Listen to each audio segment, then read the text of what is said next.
नमस्कार सभी को। क्लास 12th बायोलॉजी का ब्लूप्रिंट आ चुका है अब नया। अब इस ब्लूप्रिंट के हिसाब से आप सभी बच्चों को बायोलॉजी की तैयारी करना है 2021 में होने वाले पेपर की। कोरोना की वजह से चाहे सेंट्रल गवर्नमेंट हो चाहे किसी भी स्टेट की गवर्नमेंट हो, उस स्टेट की गवर्नमेंट के शिक्षा विभाग ने, एजुकेशन डिपार्टमेंट ने उस सिलेबस को डिडक्ट किया है, उस सिलेबस को कम किया है। जैसा कि एमपी गवर्नमेंट ने जो ब्लूप्रिंट जारी किया है, उस ब्लूप्रिंट के जारी के जैसे पहले 12th में टोटल 16 चैप्टर होते थे, 5 यूनिट थी, लेकिन आज मुख्य रूप से उसी को उन्होंने 3 यूनिट लाकर कर दिया है और 3 चैप्टर कर दिए। तो यानी 16 चैप्टर में से अब आपको मात्र 13 चैप्टर तैयार करने हैं। यानी कि सिलेबस कम हो गया, समय भी अब आपके पास कम बचा हुआ है, तो इस आधार पर आपको तैयारी करना है। अंकों का विभाजन इस प्रकार से किया गया जो अभी मैं बताता हूं आपको। पेपर आपका 70 मार्क्स का ही होगा, समय आपके पास 3 घंटे का ही रहेगा। समय को कम नहीं किया गया है, मार्किंग को कम नहीं किया गया, बस केवल क्वेश्चंस जो आपके पहले 5 नंबर के रहते थे, अब वो 5 नंबर के क्वेश्चन नहीं आएंगे, सिर्फ 3 नंबर 4 नंबर के क्वेश्चंस आपके एग्जाम में आएंगे। तो देखिए किस प्रकार से ब्लूप्रिंट दिया गया है। सबसे पहले आपका समय लिखा हुआ मैंने 3 घंटे, क्लास 12th लिखा हुआ है, मैक्सिमम मार्किंग पूर्णांक लिखा है 70 नंबर का, ब्लूप्रिंट ऑफ बायोलॉजी 2021। तो सबसे पहले सरल क्रमांक डाला गया है, 3 यूनिट है। इकाई यूनिट नंबर, इकाई क्रमांक को यूनिट नंबर कहा जाता है। यूनिट एवं सब्जेक्ट क्या होगा, क्या विषय वस्तु है, वह नंबर का विभाजन कैसे किया गया है, अंकों का विभाजन कैसे हुआ, इकाई पर अंक मतलब उस यूनिट पर कितने कितने अंक हैं और टोटल उस यूनिट में कितने नंबर के क्वेश्चंस आएंगे। तो ये देखिए, तो सबसे पहले अपन बात करते हैं यूनिट फर्स्ट की। तो यूनिट फर्स्ट में एमपी गवर्नमेंट, एजुकेशन गवर्नमेंट ने 4 चैप्टर को लिया है। कितने चैप्टर को लिया है? 4 चैप्टर को, यानी कि जो पहले जो सिलेबस था वही का वही सिलेबस है, उसमें कोई परिवर्तन नहीं किया है। तो फर्स्ट है जीवों में जनन, यानी reproduction in organism, reproduction in organism. पुष्पीय पौधों में लैंगिक जनन, यानी sexual reproduction in flowering plant. Second number chapter का कौन सा है? Sexual reproduction in flowering plant. फिर थर्ड नंबर का है मानव जनन, यानी ह्यूमन रिप्रोडक्शन। और फोर्थ नंबर है जनन स्वास्थ्य, यानी सीधे सीधे कह दिया जाए कि रिप्रोडक्टिव हेल्थ। तो फर्स्ट यूनिट में ये 4 चैप्टर पहले भी थे जो अब हैं, इसमें कोई भी चेंज नहीं किया गया, किसी प्रकार का छेड़खानी नहीं की गई, किसी प्रकार का परिवर्तन नहीं किया गया, केवल अंकों के विभाजन में परिवर्तन किया गया है। देखिए 1 नंबर के 1 अंक के जो क्वेश्चन आएंगे इस यूनिट में से, इस चैप्टर से नहीं है। बायोलॉजी में विशेष ध्यान रखना, चैप्टर का और अंकों का विभाजन नहीं किया गया, यूनिट में अंकों का विभाजन है। तो इस यूनिट में यानी फर्स्ट यूनिट जो है, फर्स्ट यूनिट में 1 नंबर के 7 क्वेश्चन आएंगे, 1 नंबर के 7 क्वेश्चन आएंगे, 3 नंबर के 2 क्वेश्चन आएंगे और 4 नंबर के 2 क्वेश्चन आएंगे। तो इस प्रकार से मुख्य रूप से कितने क्वेश्चन हो गए? अब आपके यहाँ ये जो क्वेश्चन नंबर होगा इस यूनिट में से 7 और 2 9 और 2 11 क्वेश्चन मुख्य रूप से इसमें से आएंगे। कितने क्वेश्चन आएंगे? 11 क्वेश्चन आएंगे। 1 नंबर के जो क्वेश्चन है वो ऑब्जेक्टिव टाइप क्वेश्चन होंगे, 1 नंबर के जो क्वेश्चन है वह ऑब्जेक्टिव टाइप होंगे और 3 नंबर के जो है वह राइटिंग के होंगे और 4 नंबर के हैं वह भी राइटिंग के। यानी कि 2 नंबर के क्वेश्चन को हटा दिया गया, 5 नंबर के क्वेश्चंस को हटा दिया गया। 2 नंबर और 5 नंबर में अब किसी प्रकार का कोई क्वेश्चंस आपके क्वेश्चंस पेपर में नहीं देखने को मिलेगा, सबसे पहली बात। तो यानी कि 7 अंक हो गए, 7 क्वेश्चन आएंगे 1 नंबर के, तो 7 नंबर हो गए। 3 नंबर के 2 आएंगे तो 6 नंबर हो गए। 4 नंबर के 2 क्वेश्चन आएंगे तो 8 नंबर हो गए। तो यानी 7 6 8, इस प्रकार से कुल टोटल इस यूनिट में से 21 नंबर के क्वेश्चन आपसे पुटअप किए जाएंगे जो आपको जवाब देना है। यानी 21 नंबर की ये यूनिट आपके सामने है। अब सेकेंड यूनिट बताई जाती है। तो सेकेंड यूनिट में कौन कौन से वंशागति तथा विविधता के सिद्धांत, वंशागति के आणविक आधार, विकास यानी evolution, molecular biology of inheritance है ये, मानव स्वास्थ्य तथा रोग, human health and disease, human health and disease. तो इस प्रकार से ये 4 चैप्टर जो हैं वह 4 चैप्टर इस सेकेंड यूनिट में रखे गए हैं। सेकेंड यूनिट में कितने चैप्टर रखे गए हैं? विशेष तौर पर ध्यान रख लीजिए, इनहेरिटेंस एंड वेरिएशंस थ्योरी का चैप्टर है, वंशागति तथा विविधता के सिद्धांत। दूसरा molecular inheritance, basis of molecular inheritance यानी वंशागति के आणविक आधार। तीसरा इवोल्यूशन यानी विकास। और ह्यूमन हेल्थ एंड डिसीज, मानव स्वास्थ्य तथा रोग। इस यूनिट में 4 चैप्टर हैं। पहली बात तो इसमें भी कौन कौन से अंकों का विभाजन किया गया, 1 नंबर के जो क्वेश्चन है वह भी 7 आएंगे, यानी पहली यूनिट में भी 7 थे।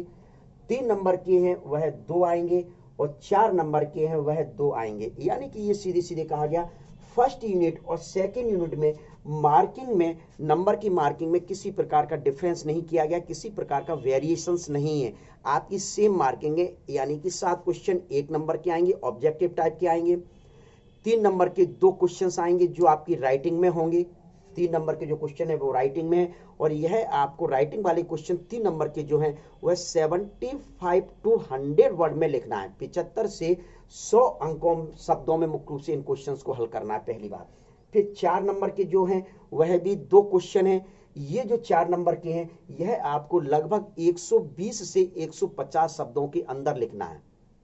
4 नंबर के कितने शब्दों में लिखना है, 120 to 150 वर्ड्स में इनको आपको लिखना है, विशेष तौर पर ध्यान में रखना। अभी मैं एक बार फिर से अलग से कराऊंगा ये।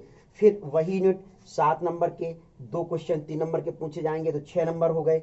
4 नंबर के 2 क्वेश्चन पूछे जाएंगे तो 8 नंबर। इस प्रकार से ये जो सेकेंड यूनिट होती है वह भी 21 नंबर की है। सेकेंड यूनिट जो है वह भी 21 नंबर की है। यानी कि फर्स्ट और सेकेंड यूनिट का जो वेटेज है वो आपके लिए बिल्कुल बराबर है। आपको दोनों यूनिट में समान एक जैसी ही मेहनत करनी है। इसमें मेहनत में किसी प्रकार का आप अंतर ना रखें कि आपको फर्स्ट चैप्टर सरल लग रहा है तो फर्स्ट चैप्टर में ज़्यादा मेहनत कर लें, और सेकंड चैप्टर चूंकि जेनेटिक्स का है तो टफ तो लगता है तो इसमें कम मेहनत कर लें। मेरे प्यारे बच्चों, आपको किसी प्रकार की मेहनत में कमी नहीं लाना है। दूसरी यूनिट में वही मेहनत करना है जो फर्स्ट यूनिट में मेहनत की गई है, क्योंकि दोनों यूनिट में अंकों का वेटेज आपके लिए बराबर है। फिर आती है तीसरी यूनिट और लास्ट यूनिट। तीसरी यूनिट में मुख्य रूप से 5 चैप्टर रखे गए हैं। तीसरी यूनिट में कितने चैप्टर रखे गए, यहां भी देख लीजिए, वही 11 क्वेश्चन हैं, 11 क्वेश्चन। इसमें मुख्य रूप से थर्ड यूनिट में 5 चैप्टर रखे गए हैं। 5 चैप्टर कौन कौन से हैं, मानव कल्याण में सूक्ष्म जीव, जैव प्रौद्योगिकी सिद्धांत एवं प्रक्रम, जैव प्रौद्योगिकी सिद्धांत एवं प्रक्रम, जैव प्रौद्योगिकी एवं उसके उपयोग, जीव और समष्टियां, जैव विविधता व संरक्षण। तो स्वाभाविक है कि ह्यूमन वेलफेयर में माइक्रो ऑर्गेनिज्म का क्या यूज है, ह्यूमन वेलफेयर में माइक्रो ऑर्गेनिज्म का क्या यूज है, तो वो फर्स्ट 9 नंबर का चैप्टर है। बायोटेक्नोलॉजी एंड इट्स प्रोसेस, इसके प्रक्रम जो है वह 2nd नंबर का है। 3rd नंबर का जो है वह बायोटेक्नोलॉजी एवं its application, biotechnology and its application. And 12 number का जो चैप्टर है वह bio and population, biosphere and populations पढ़ेंगे इसमें। फिर 30 नंबर का जो चैप्टर है वह है biodiversity and conservation, biodiversity and conservation. इस प्रकार से इसमें कुल मिलाकर 5 चैप्टर हैं। तो स्वाभाविक है कि 5 चैप्टर हैं तो 5 चैप्टर मुझे लगता है कि बहुत अधिक हैं, और ये सबसे सिंपल यूनिट है, ये सबसे सिंपल यूनिट है। इसमें आप फैकोलॉजी उपयोग कर सकते हैं। फैकोलॉजी से मेरा तात्पर्य है कि आप इसमें कुछ शब्दों का बनाकर भी लिख सकते हैं, कुछ क्वेश्चंस बनाकर भी मुख्य रूप से लिखे जा सकते हैं आसानी से। तो इस वजह से ये जो यूनिट है, थर्ड यूनिट, सबसे अधिक नंबर की है आपके सामने। तो आपको सबसे अधिक ध्यान इसी यूनिट पर देना पड़ेगा। क्यों? क्योंकि 41, 21, 21, 42 नंबर हो गए। कितने हो गए? 42 नंबर हो गए। 8 50 में बचे, 20 उधर बचे, यानी 28 मार्किंग की ये यूनिट है, यानी कि सबसे अधिक वेटेज वाली है और सबसे अधिक सरल है। तो सभी पहलवानों मेरे, आप कमर कस लें और मुख्य रूप से इस यूनिट में आप फैकोलॉजी शब्दों का उपयोग करते हुए अधिक से अधिक नंबर लाने का प्रयास करेंगे। देखिए इसमें अंकों का विभाजन कैसे, इस यूनिट में 1 अंक के 7 प्रश्न किए जाएंगे, 7 7 7, यानी कि कुल मिलाकर आपके 21 नंबर के ऑब्जेक्टिव टाइप क्वेश्चंस हो गए। यानी 21 क्वेश्चंस, पहले 20 क्वेश्चन जो आते थे अब वह आपके लिए 21 क्वेश्चंस आएंगे ऑब्जेक्टिव टाइप। ठीक है। ऑब्जेक्टिव टाइप मेरी आप पिछली वीडियोस देखेंगे, चैप्टर वाइज मैंने वीडियोस बना के प्लेलिस्ट में स्टोर कर रखी है, इंपोर्टेंट नामक प्लेलिस्ट बनी हुई है, उस प्लेलिस्ट में आप देखेंगे तो निश्चित तौर पर उनमें से ऑब्जेक्टिव में एक भी क्वेश्चंस बाहर नहीं जाता, इसकी मेरी जवाबदारी है, ठीक है। तो इस यूनिट में 1 नंबर के 7 क्वेश्चंस आपको तैयार करने पड़ेंगे, आएंगे जो 3 नंबर के 3 प्रश्न आएंगे और 4 नंबर के 3 प्रश्न आएंगे, यानी कि एक एक प्रश्न इन 2 यूनिट से यहाँ अधिक बढ़ चुका है, इस वजह से यहाँ वेटेज अधिक हो गया है। तो देख लीजिए, तो स्वाभाविक है 3 त्रिका 9, 1 अंक के हिसाब से 7 अंक, 3 क्वेश्चन के हिसाब से 3 त्रिका 9 हो गया, और 4 क्वेश्चंस में 3 आते तो 12 हो गया। तो इस प्रकार से यह 28 नंबर की यूनिट हो गई। मैंने कहा था ना कि सबसे अधिक वेटेज वाली लास्ट यूनिट रहेगी और सबसे सिंपल यूनिट भी है, सबसे सिंपल यूनिट भी है, और उसमें फेंकोलॉजी वर्ड्स का भी उपयोग किया जाता है, यानी फेंकोलॉजी मतलब फेंकने वाले शब्दों का उपयोग कर दोगे तो आप नंबर भी आपको फेंक कर मिल जाएंगे, कोई समस्या नहीं है, बहुत अच्छे नंबर। इसमें कुछ भी किसी भी प्रकार के शब्दों को बनाकर क्वेश्चंस को लिख दिए जाएंगे, तब भी आपके नंबर बहुत अच्छे इस यूनिट में ला सकते हैं। तो इस प्रकार से ये जो यूनिट हुई वह 28 नंबर की यूनिट आपके सामने आ गई। तो 21 और 28 मिलाकर कितने टोटल नंबर हो गए, 70 मार्क्स हो गए। तो ये 70 मार्क्स रखे गए, प्लस 30 नंबर का आपका प्रैक्टिकल होगा। इस प्रकार से 100 नंबर का इस बार ब्लूप्रिंट आपके सामने रखा गया है। अब इससे हटकर थोड़ा सा है, कुछ ये जो बातें कर ली गई, जो ऑब्जेक्टिव टाइप के क्वेश्चंस हैं उसमें MCQ क्वेश्चंस आ सकते हैं, आएंगे, fill in the blank questions आएंगे, वन वर्ड क्वेश्चंस आएंगे, मैच द कॉलम क्वेश्चंस आएंगे, and true and false question. 5 प्रकार के क्वेश्चंस होते हैं, उसमें से 5 प्रकार के क्वेश्चंस में आपसे पेपर में किसी भी प्रकार के क्वेश्चंस को पुटअप किया जा सकता है, यानी 21 मार्क्स आपके आसानी से आ सकते हैं। पहली बात, 3 नंबर के जो क्वेश्चंस आएंगे, 3 नंबर के क्वेश्चंस में आपको 75 to 100 वर्ड के बीच में आपको लिखना है। 75 से कम नहीं होना चाहिए, ये विशेष ध्यान रख लें। 100 से ज्यादा हो जाएंगे तो चल जाएगा, लेकिन मुख्य रूप से 100 से कम नहीं होना चाहिए। अब ये नहीं है कि बेलवर आपका पेपर में कॉपी में एक एक अंक गिनता है, बेलवर के दिमाग में ये रहता है कितने लाइन में कितने वर्ड्स होते हैं, उस आधार पर मुख्य रूप से वह कॉपी को चेक करता है। तो विशेष ध्यान दिया जाए, 3 नंबर की जो क्वेश्चंस हैं उसमें 3 नंबर के क्वेश्चंस कितने आएंगे, 2, 2, 4 और 3, 7, मतलब 7 क्वेश्चन जो आएंगे वो 3 नंबर के आएंगे। तो 7 या 21 नंबर ये हो गए, कितने नंबर हो गए, 21 नंबर के ये क्वेश्चंस ये हो गए।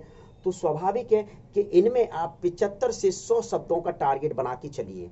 100 शब्दों से अधिक हो जाएगा तो कोई समस्या नहीं होगी, लेकिन आपके 75 अंकों से कम होता है तो निश्चित है कि लाइन आपकी सिमट जाएंगी और वेल्योर नंबर को कटौती कर सकता है। और आवश्यकता अनुसार जिस जगह डायग्राम लिखकर मांगा जाता है तो वहां तो डायग्राम आपको बनाना ही है, लेकिन किसी क्वेश्चंस में डायग्राम है लेकिन लिखा नहीं गया है तो भी आपको डायग्राम के माध्यम से एक्सप्लेन करना है, क्योंकि वेल्वर के दिमाग में वह डायग्राम है और डायग्राम को देखता है और तुरंत लगाते हुए फुल नंबर देते हुए चला जाता है। वो सोचता है कि बच्चे ने डायग्राम के माध्यम से लिखा है, बहुत अच्छा उसको नॉलेज है।